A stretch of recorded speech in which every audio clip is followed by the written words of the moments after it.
Pemirsa, Polres Asahan menemukan jasad di warung makan. Awalnya dikira meninggal karena sakit, namun setelah dilakukan visum luar, ternyata korban meninggal karena diracun oleh temannya sendiri.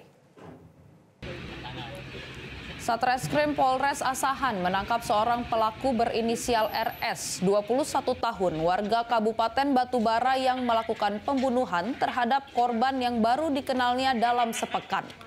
Kanit Jatanras Polres Asahan, Ibda Supangat mengatakan dari hasil visum luar dan keterangan beberapa saksi, diketahui bahwa tersangka mencampur minuman korban dengan racun tikus. Dari hasil rekonstruksi terungkap fakta, setelah mencampur racun tikus ke dalam minuman, korban mengalami muntah darah, lalu tersangka menganiaya korban dengan balok dan besi yang dipukul ke badan korban. Tersangka tega menghabisi temannya itu dikarenakan sakit hati atas perkataan korban beberapa hari yang lalu.